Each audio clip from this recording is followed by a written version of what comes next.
बिलासपुर में 25 नवंबर को सेवानिवृत्त जिला प्राथमिक शिक्षक संघ सड़कों पर उतरकर सरकार एवं जिला प्रशासन को नशा एवं भ्रष्टाचार के खिलाफ सचेत करने के लिए सड़कों पर उतरेगा, जिसके लिए सेवानिवृत्त जिला प्राथमिक शिक्षक संघ 25 नवंबर को श्री लक्ष्मी नारायण मंदिर से लेकर उपायुक्त कार्यालय तक शंखनाद करते हुए विशाल रैली निकालेंगे। इस दौरान श्री लक्ष्मी नारायण मंदिर में 1 क्विंटल हवन किया जाएगा। इस रैली के लिए संघ ने पूरी तैयारियां कर ली है। संघ ने इस दौरान उपायुक्त को ज्ञापन भी सौंपेगा। यहां पर पत्रकारों को संबोधित करते हुए सेवानिवृत्त जिला प्राथमिक शिक्षक संघ के संरक्षक पंडित किशोरीलाल शर्मा ने कहा कि वर्तमान समय में भावी युवा पीढ़ी नशे के गर्त में बुरी तरह से फंस रही है, जो समाज के लिए एक चिंता का विषय बना हुआ है। युवा पीढ़ी को नशे की चपेट से बचाने के लिए सभी वर्गों को जागरूक रहने की आवश्यकता है। उन्होंने कहा कि सभी लोगों को अपने बच्चों के अलावा नशे की गतिविधियों पर भी कड़ी नजर रखनी चाहिए। उन्होंने इस मुद्दे पर बिलासपुर के इतिहास पर चर्चा करते हुए कहा कि वर्ष 1947 से पहले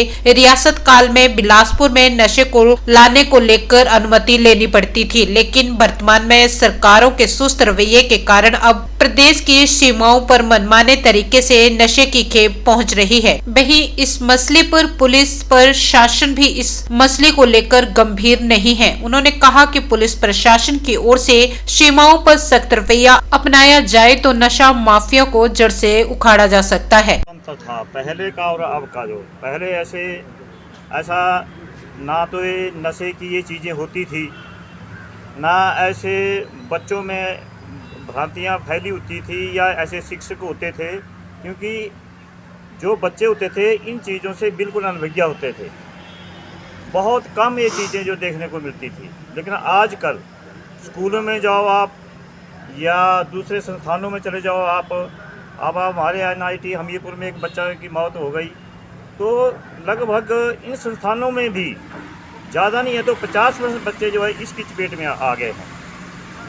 तो हम तो प्रशासन से भी और सरकार से भी यही मांग करते हैं कि इसकी तरफ जो है विशेष ध्यान दिया जाए, चाहे पुलिस बल हो, चाहे प्रशासन हो या कोई और संस्था हो, इसके ऊपर जो है विशेष ध्यान दिया जाए। ये नशे की बढ़ती प्रवृत्ति किसे दोषी मानते हैं आप, सरकार या बच्चों के अभिभावकों को या समाज को? तो हम अब क्या कह सकते हैं इसके बारे में, क्योंकि हम इसको तो सभी को ही जिम्मेवार मानते हैं।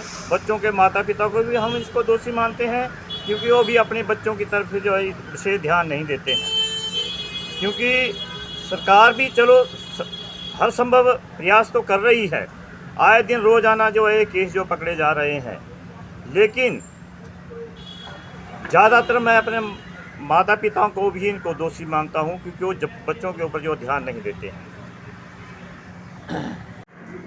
हम चाहते हैं कि हमारा समाज एक स्वस्थ समाज बने और जो हमारी नैतिकता थी, जो हमारे पुराने मूल्य थे, उन पर हम जो हैं अपने समाज, अपने गांव, अपने बच्चों को जगाएं।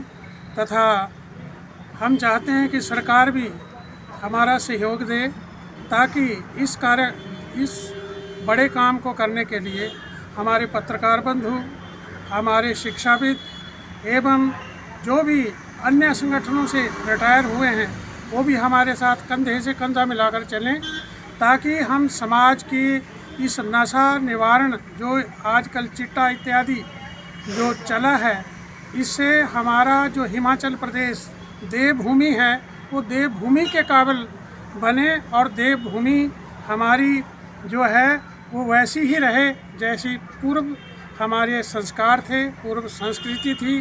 राम, रामायण और हमारे कृष्ण इत्यादि जो देवता थे वो भी प्रसन्न होते थे, वो इन चीज़ों से दूर थे। आज हम देव बने ना कि दानव, तो इस नशा उन्मूलन के लिए हम प्रयासरत रहेंगे।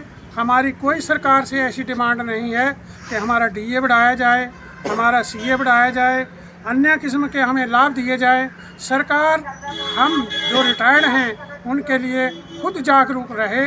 हमारा इसके प्रति माननीय हमारे जो मुख्यमंत्री सुखविंदर सिंह सुक्खू जी हैं, उनसे भी निवेदन रहेगा कि वो भी अपने गांव ग्रामीण से आज इस उच्च पोस्ट पर पहुंचे हैं तो मेरा उनसे भी निवेदन रहेगा कि हम जो वृद्ध व्यक्ति हैं, लगभग 80 साल के, जो रिटायर्ड जेवीटीज़ हैं, उनके लिए उनकी सहानुभूति रहे और ये हमारी पुकार यशस्वी प्रधानमंत्री श्री नरेंद्र दामोदर दास मोदी जी, यशस्वी जो प्रधानमंत्री हमारे देश के हैं, उनके कानों तक गूंजे, यही हमारी करबद्ध प्रार्थना दोनों से रहेगी। जय हिंद,